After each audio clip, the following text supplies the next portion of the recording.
ọmọ yàtọ̀ sí ìyá ọmọ lásán mo kì í àṣẹ gbogbo ẹni tó bá fẹ́ kọ́ ọmọ òun dé èèyàn sáà kọ́ lẹ́tà sọ́lọ́run lára ọmọ ọlọ́mọ ó rí ntọ́lọ́run ó ṣe fọmọ rẹ̀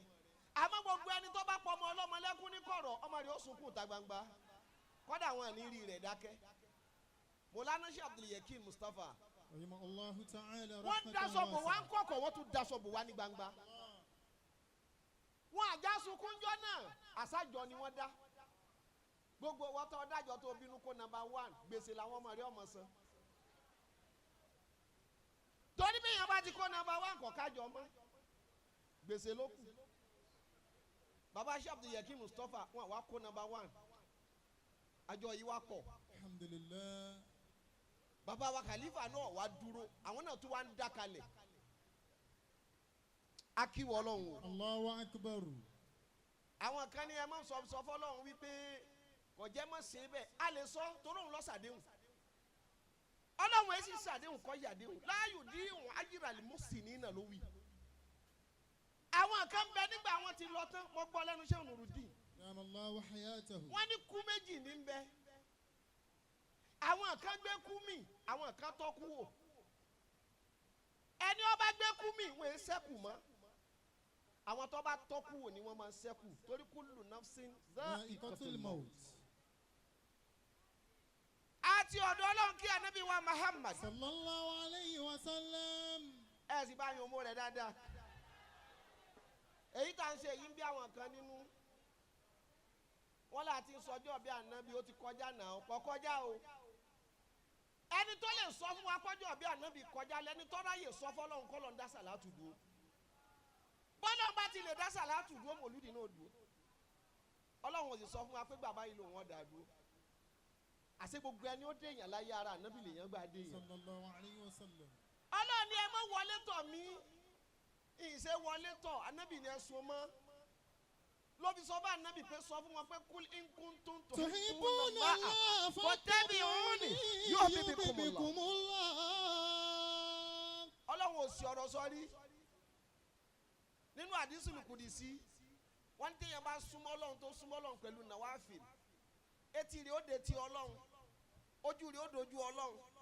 ọwọ́ rẹ̀ ó dọwọ́ Ọlọ́run gbogbo ń tó bá dì mọ́ Ọlọ́run ló mú ẹsẹ̀ rẹ̀ ó dẹsẹ̀ Ọlọ́run kò ní rìn lọ síbi ìbàjẹ́ wọ́n wá níbo ló ṣe jẹ́ mo ní Ànábì ní aṣíwájú àwọn Súfí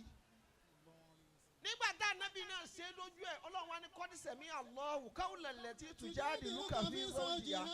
wa tashtaki ila Allahi Ànábì ni wọ́n sì parí lọ bá wọ́n ní wallahu yasma'u ta'awurakuma àṣẹ ń tá Ànábì bá gbọ́ Ọlọ́run ní gbọ́ torí tí Ànábì ti dé tí Ọlọ́run lọ́lọ́run fi sọ pé wallahu yasma'u ta'awurakuma akí Ànábì wa Muhammad sallallahu alayhi wa sallam ẹni tí wọ́n bírú ẹ̀ rí tí wọ́n sì lè bírú ẹ̀ àwọn Ànábì Ọlọ́run pọ̀ tí wọ́n síwájú Ànábì àmọ́ Ọlọ́run ó sọ fún wa pé òun ṣàṣàlátù fẹ́ nìkan tá a bá wà láǹsọjọ́ bí Ànábì tó bá ń bínú pé ó ti pọ̀ jù kò yẹ kó rí bẹ́ẹ̀ júwe ẹni Ọlọ́run ṣàṣàlátù fún rí ọba tó dá gbogbo ayé tó dá gbogbo nǹkan ìwọ́n ṣàṣàlátù fẹ́ nìkan ẹni ó wá ṣàṣàlátù fún àwa náà wá ronú kí làwa náà ọmọ sí alámọ̀sọjọ́ bí rẹ̀ ìwọ rọ̀bì tó a rí inú orúkọ Ànábì rí ni àbọ̀ orílẹ̀-èdè. wà má fọkọdà ní mọ́dúnà mísílẹ̀ Muhammadin. mọ́dàmú ara rẹ̀ bàbá sàkọ́fì mẹ́kálẹ̀ mọ́dàmú ara rẹ̀. mọ́ tara Ànábì wa Muhammad. sallallahu alayhi wa sallam. akáwọn òbí. akiwa. gbogbo ọmọ tó bá rí tó dé èèyàn láyé má bínú rẹ o. ọmọ kan wá bá mi bàbá sàkọ́fì ó lè mi sẹgbẹ́ lágbájá bó láyé lágbájá ṣe rí báyìí mo ní sẹ́bi ìyá tiẹ̀ ṣe rí níyà rẹ̀ rí ó ní bò níyà rẹ̀ ṣe rí lọ́ọ́ béèrè lọ́wọ́ ìyá rẹ̀ pé bò ló ṣe di lọ́dọ̀ bàbá rẹ̀ ẹrù tí bàbá dì kalẹ̀ ìyá rẹ̀ ló gbé ẹrù ìyá tiẹ̀ ò rí gbèrú ọ̀nì àwa ń wà láàrin wa ń fọwọ́ ra kù pé àwa lọ́mọ lágbájá ẹ sọ fún wọn pé mi lọ́mọ lágbájá mo ní kò sóko ọ̀rẹ́ ń bẹ̀ ni àlùbáríkà bàbá ti ọ̀sán dọ́dọ̀ tiẹ̀ ni ò jẹ́ kán rí ọ. wa khairun nasi su'asabi qadimin. akáwọn òbí gbogbo wọn tó olóbi láyé ni àbóbi rẹ ti lọ má kájú lára wọn o má ṣàdúrà fún wọn torí ń tọ́ da ìwọ kọ́ lọ da iṣẹ́ rẹ kọ́ àṣepamọ́ àwọn òbí lọ́lọ́ ní kó jáde lára rẹ àṣejèrè àtàṣeyọrí nìwọ ọ bá dúpẹ́ lọ́wọ́ àwọn aláṣepamọ́ pamọ́ làwọn òbí tọ́lọ̀ ń gbọ́ fúnra rẹ̀ fi sọ pé àní skúrílì wọ̀líwálì déìkà ọlọ́ni lẹ́yìn mi àwọn òbí yín lọ́kàn gbogbo ń tọ́ bá wá dà láyé wọ́n kúrò lórí láì fún ọ ni o àwọn nǹkan ti ń le tí wọ́n bá ẹnìkan wá kúrò lórí láì fún ọ wọ́n gbé body pass lé ọ lọ́wọ́ má ló ń lò kú lo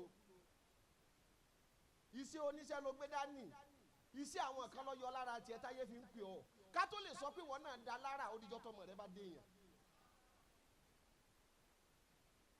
atara àwọn òbí akáwọn àfa wa. Mawlana Sheikh Adam Mawlana Sheikh Kamaluddin Al-Adabi bọ́wọ́ tí tó yẹ máa ka orúkọ wọn báyìí kí n máa kà á báyìí òun náà ni wípé àsìkò ti lọ bó sì sọ pé ó ní wàásì gangan bẹ́ẹ̀ kalẹ̀ bàbá wa halqa Sheikh Shuaib ọ̀pọ̀ ọlọ́run níjọba jẹ́ àmín gbogbo ẹ̀yin àfà ẹ pọ̀ níkàlẹ̀ Al-Khalifa akóredé mo kíyìn prayer warrior omi dákẹ́ jẹ́jẹ́ bí ẹni tí ó lè gbé ni lọ yabis gbogbo yín ni mo kí mo ń rán Sheikh wa lisanu Sheikh ìran wọn tí ó ní pé kan bá mi kí wọn wá débi lé ní wọn ní mo jíṣẹ́ fún Sheikh wọn ní mọ kí àwọn mùrídìí òdodo rẹ̀ mo kí bàbá wa al-mudir damallahu hayatakum ọlọ́run sábà kí àmín al-uruki karamakumullah ọlọ́run ní jẹ́ ó bàjẹ́ o àmín